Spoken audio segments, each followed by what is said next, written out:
Question number 7 कर लें, बहुत बढ़िया क्वेश्चन है।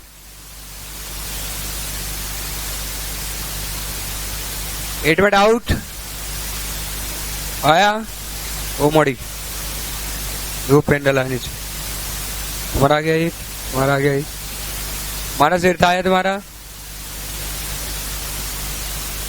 मानस सिंह का क्या आंसर आ रहा है? 22 लाख। तुम्हारा कितना आ रहा है? उतना हटा के देखो कितना आ रहा है।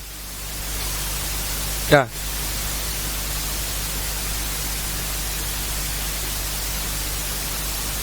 22,75,000 बोले ना तुम लोग?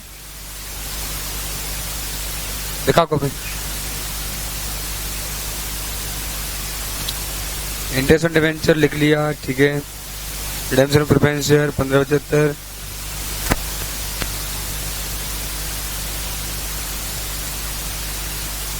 ये गलत लिखा तुमने। इक्विटी शेयर से 240 नहीं आ रहे, तो लैंड खरीदने में लगा है ना।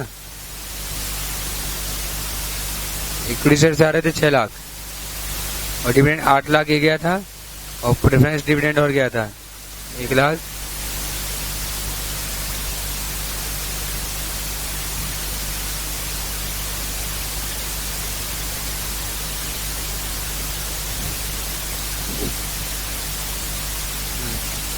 और डिविडेंड पेड 8 लाख और 1.5 लाख।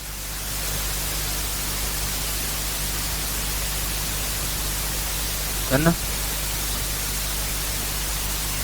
होता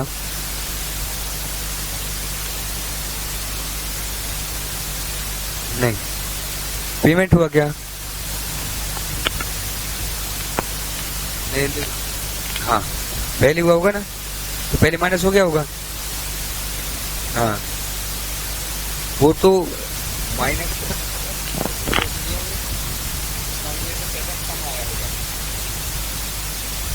है ना, कम दिखा दिया होगा। अब इसको हम तो में डाल रहे हैं।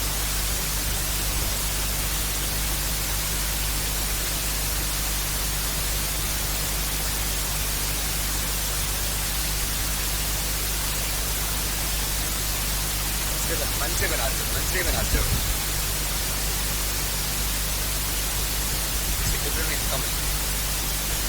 कम होगी, मतलब फुल लॉस राइट ऑफ किया गया होगा। मैंने एक एग्जांपल कराया भी था, ये डिस्काउंट को राइट ऑफ किया गया था स्प्रेड में।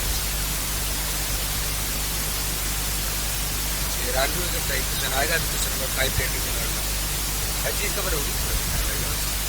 हो गया हाँ, ये तो आज अभी 1 घंटा है। हो गया तुम्हारा भी हो गया? डाउट है कोई?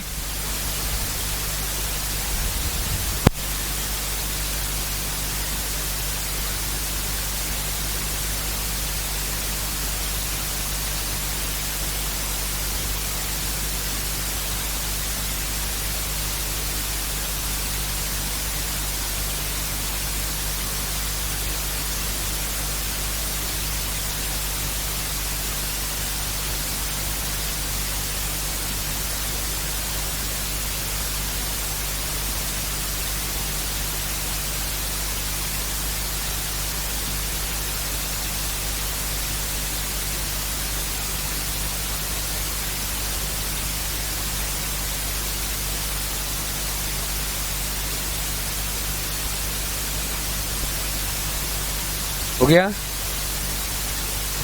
सभी का? हो गया तो टाइम खराब ना करें हम, तो 7वां क्वेश्चन करें। ये पेन में ही रख लूं, जब नीचे मिलते ही मुझे, मैं यहाँ बैठा करूँ, यहाँ बहुत पेन आते हैं। चलो 7वां देख। 8वें में किसी को जरा सी भी डाउट हो डिस्कस करो, तुम पूछोगे तो ठीक है, नहीं तो मैं 7वां शुरू कर रहा हूं। मैं जबरदस्ती क्यों रुकूंगा? मुस्कान तुम्हारा चल रहा है क्या 8वां? हो गया फाइनली? जो तुमने क्लिक किया तो आंसर ही था। अरे क्या बात। चलो क्वेश्चन नंबर 7 देखो। देखो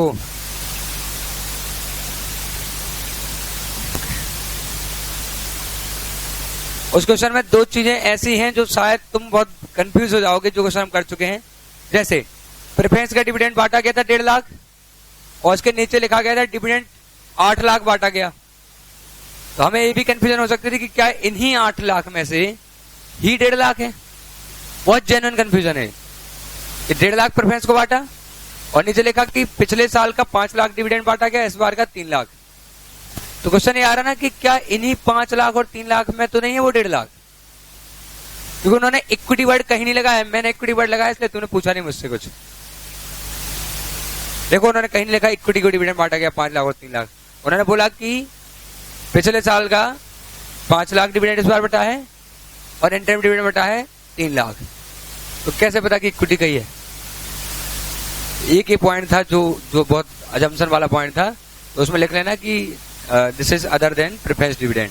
लिख लो, क्वेश्चन में लिख लो, क्योंकि ये बहुत ट्रिकी पॉइंट नहीं है जिसको तुम समझने की कोशिश करो, ये कंफ्यूजन ही है। यहाँ साफ साफ लिखा होना चाहिए था कि किस डिविडेंड की बात कर रहे हो।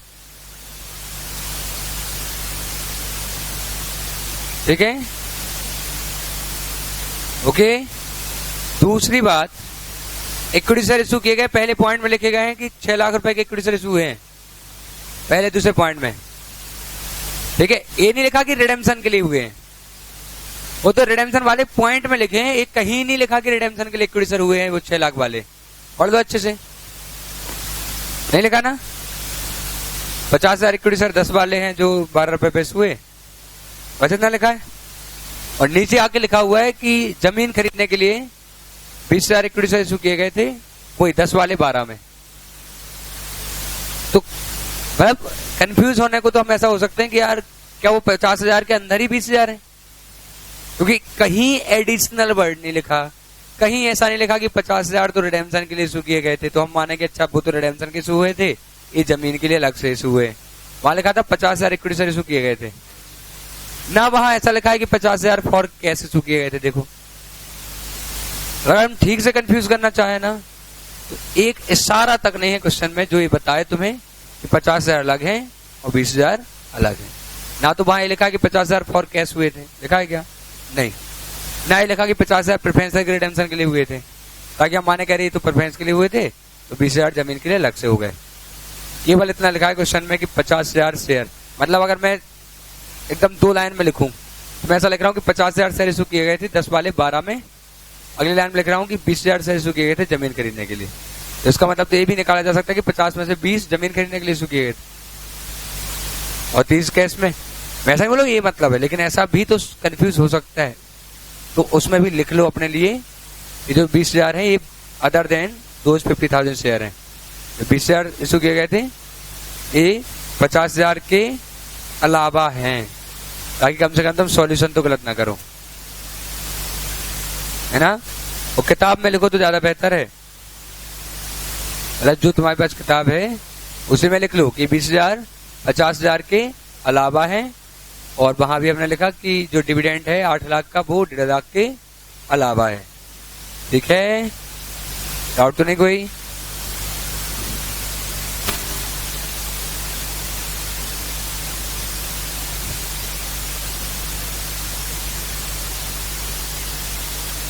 अगला आप पढ़ लें 7वां। ठीक है, और तीसरी गलती, एक और गलती है, इन्होंने जहां 20 लाख लिखा है वहां लिखा है कि इसमें इनकम टैक्स का कुछ ट्रीटमेंट नहीं हुआ और लॉस सूट को भी कुछ नहीं किया, लेकिन लिखा है कि लेकिन फॉलोइंग चीजों का कुछ किया है, और उसमें सबसे आखिरी में लिखा है लॉ सूट। पहली लाइन में आप साफ साफ बोलते हैं कि लॉ सूट का कुछ नहीं किया, और उसी में बोलते हैं कि लेकिन जो नीचे दी गई है फॉलोइंग आइटम का कुछ कुछ किया गया है, और उसमें आखिरी में आप लिख देते हैं लॉ सूट। हमने सबने क्या किया होगा? हमने लॉ सूट का कुछ नहीं किया होगा, क्योंकि ऊपर साफ साफ लिखा था कुछ नहीं किया, लेकिन ये तो कंफ्यूज कर ही देंगे ना, है ना। तो वो तुम्हें ध्यान रखना है कि ये गलती से मिस प्रिंटिंग का काम है एग्जाम का, अपने नोट्स का नहीं, अपना ऐसा मिस प्रिंटिंग का काम है कि तुम एक ही लाइन में लिखते हो कि लॉ सूट का कुछ नहीं हुआ, और उसी में लिखते हो जो नीचे दिए गए उनका हो चुका है, और उसमें फिर से लिख देते हो लॉ सूट। तो क्या समझे हम इस बात, है ना, समझ रहे हो? तो हमने तो ये माना कुछ नहीं हुआ है, लेकिन वो कंट्रोवर्सी वाली बात थी।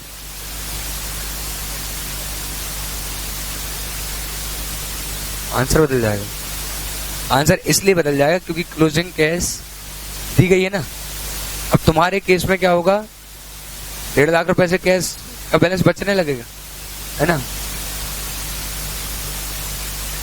होते ही तो हैं, होते ही तो हैं।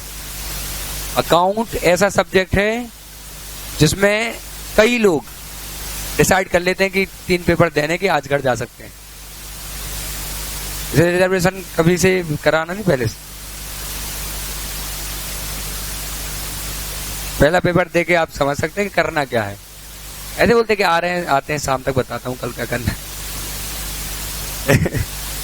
अकाउंट का पेपर कठिन आता ही है।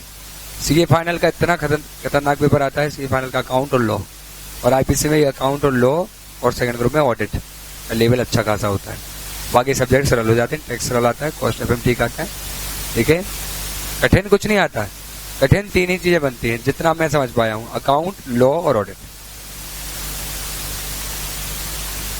नहीं,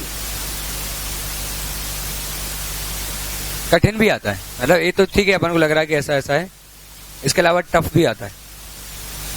सिंगल एंट्री का मैंने जब तुम्हें टेस्ट का दिया था तो मैंने बोला था मैंने पास्ट पेपर का एक क्वेश्चन भी नहीं डाला, क्योंकि हर क्वेश्चन ऐसा था जो तुम्हें अजीब से ही लगता कि ये क्या चल रहा है, और जबकि पास्ट पेपर का था, ऐसा नहीं कि मन से कहीं से ही डालता। तो ऐसे लेवल के तो क्वेश्चन आते हैं वो, तो देखते हैं अपन। एक क्वेश्चन देखना अपने आप में अलग। अकाउंट का लफड़ा ये है कि हर क्वेश्चन अपने आप में अलग हो सकता है। बाकी सब्जेक्ट्स में क्या होता है, चीजें रिपीट हो जाती है अच्छी खासी। अकाउंटेंट मतलब चार्टर्ड अकाउंटेंट, तो आप एक्सपर्ट नॉलेज ही डिमांड करते हैं अकाउंट में आपसे। देखें,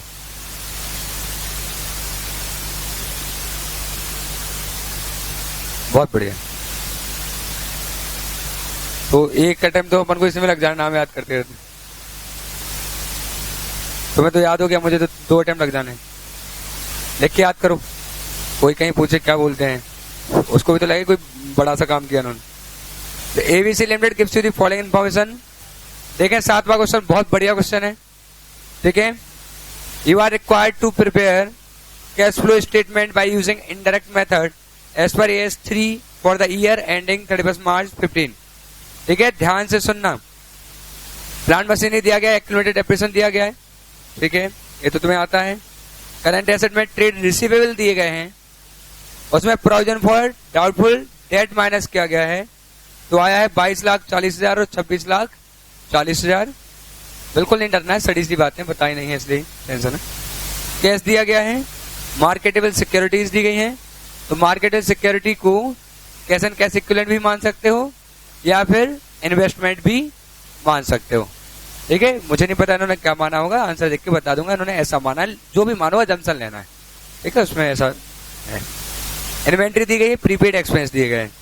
इस क्वेश्चन में एक ही चीज डिफरेंट दी गई है कि प्रोविजन फॉर डाउटफुल डेट दिया गया है, उसको घेरा बना के घेर लो उसको, ये देख के जाना है अपन को, है ना। हाँ, चारों को चारों तरफ से घेर लो, घेर लिया। कैपिटल में देखें 50 लाख 50 लाख, रिटेन अर्निंग मतलब रिजर्वेशन सरप्लस 26,50,000 से 36,90,000 हो गए, बढ़ गए हैं।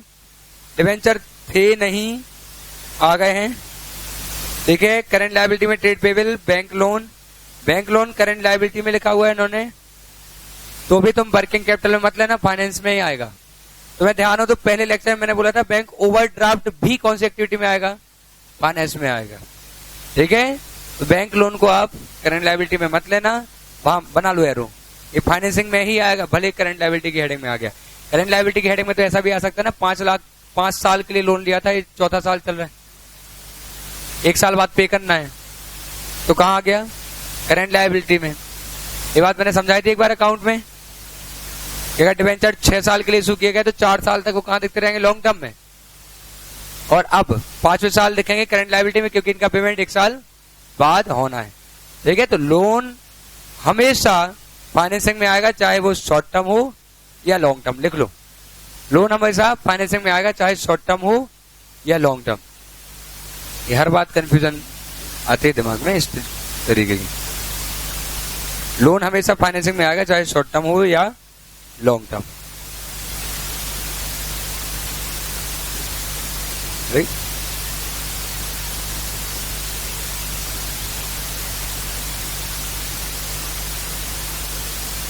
लिख लिया, ओके। लायबिलिटी फॉर एक्सपेंस और डिविडेंड पेबल, ये सब चीजें हम कर चुके हैं। हमें प्रोविजन वाला पॉइंट देखना है एक बार। इसमें नोट भी 3 ही दिए गए हैं एडिशन इन्फॉर्मेशन वाले। Net profit for the year after charging depreciation of 180 is 22,40,000। तो हमें नेट प्रॉफिट दिया गया है, डिविडेंड का प्लस लेस करना है या नहीं? नेट प्रॉफिट दिया गया है, डिविडेंड को ऑपरेटिंग में प्लस करेंगे या नहीं करेंगे? नहीं करेंगे। सीधा जो माइनस करना है वो कहां से माइनस होगा?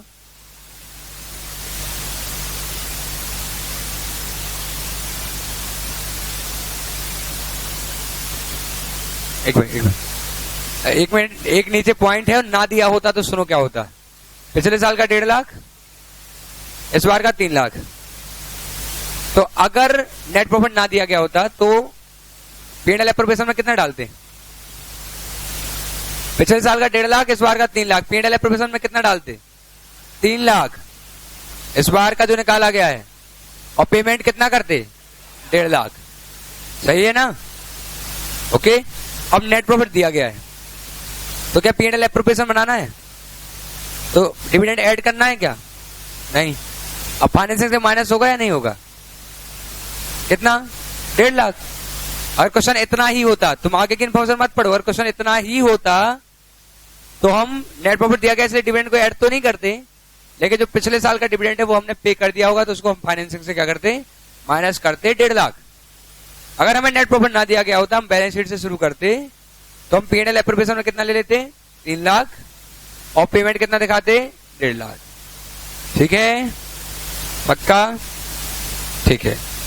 अब इस क्वेश्चन में आगे कुछ और लिखा हुआ है, छोटे छोटे पॉइंट हैं। दूसरा पॉइंट छोड़ दो, तीसरा देखो। ABC limited declare dividend of 12 lakh for year 14-15। Declare मतलब होता है अनाउंस कर देना कि 12 लाख बांट दिए जाए। इसका ए मतलब नहीं कि 12 लाख बट गए होंगे, क्योंकि अगर 12 लाख बट गए होते तो लायबिलिटी चेंज नहीं होती। जो इस बार डिविडेंड डिक्लेयर किया वो बढ़ जाता। ओपनिंग लायबिलिटी कितनी थी डिविडेंड की, अब कितनी है? तो कुछ ना कुछ करके तुमने इस बार का 1.5 लाख का डिविडेंड रोक रखा है ना, कुछ तो हुआ है ना गड़बड़। चलो डिविडेंड का अकाउंट बना लेते हैं, छोटा सा पॉइंट। और डिक्लेयर किया, पेन से लिख लो, P&L एप्रोप्रिएशन से निकाला। डिक्लेयर मतलब P&L एप्रोप्रिएशन से निकाला है। लिख लो डिक्लेयर में क्या लिखोगे? P&L एप्रोप्रिएशन से निकाला है इतना। ठीक है, तो चलो डिविडेंड पेबल का अकाउंट बना लेते हैं अपन।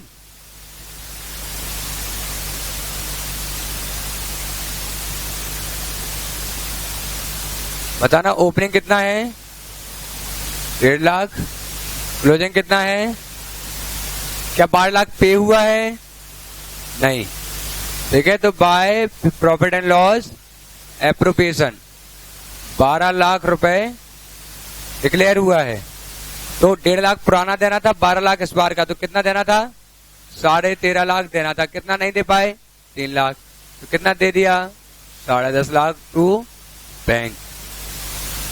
ठीक है, समझ लो बिल्कुल आराम से, कोई डाउट लगे तो डिस्कस करूं। डिक्लेयर मतलब पेड नहीं होता। ठीक है, और अगर 12 लाख जो डिक्लेयर किया गया वो पे हो गया होता तो 1.5 लाख की लायबिलिटी 1.5 लाख पे रह जाती, 3 लाख ना होती। इसका कहने का ये मतलब है कि जितना डिक्लेयर हुआ उतना पे नहीं हुआ, उतने से कितना कम पे हुआ है? 1.5 लाख कम हुआ है, तब तो लायबिलिटी 1.5 लाख से बड़ी है। तो 12 लाख में से 1.5 लाख कम पे हुआ है, तो कितना पे हुआ है? 10,50,000 पे हुआ। इसके बाद लिख देता हूं, यहां क्या लिखते हैं हम? डिक्लेयर्ड। यही प्रपोज्ड है, यही डिक्लेयर्ड है।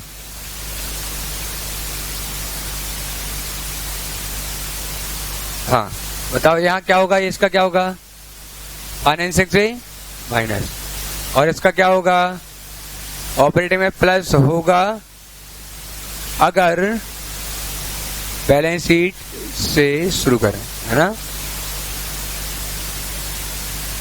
हाँ, मतलब P&L एप्रोप्रिएशन बनाते तो।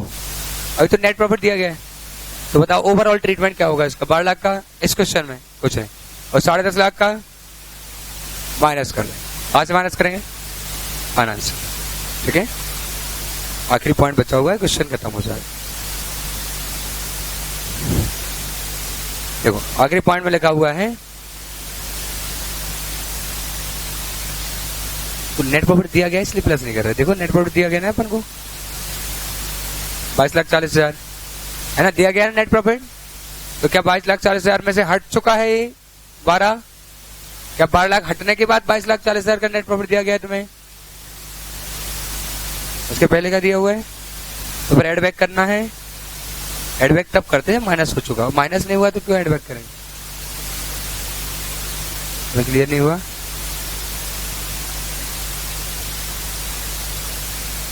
नेट प्रॉफिट का मतलब होता है डिविडेंड नहीं होता है। नेट प्रॉफिट के बाद जब P&L एप्लीकेशन बनता है तब माइनस होता है। हाँ तो अगर नेट प्रॉफिट दिया गया है मतलब अभी डिविडेंड का कुछ भी नहीं हुआ है, कुछ नहीं हुआ रहता इसमें तो इनफैक्ट, ठीक है, मतलब कुछ नहीं हुआ रहेगा। ठीक है,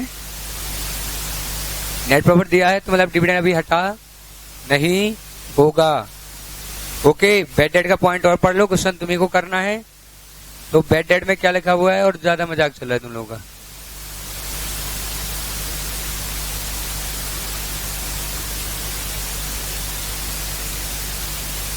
ट्रेड रिसीवेबल ऑफ रुपी, ये सबसे इंपोर्टेंट पॉइंट है, स्ट्रिक बना लो इस पे।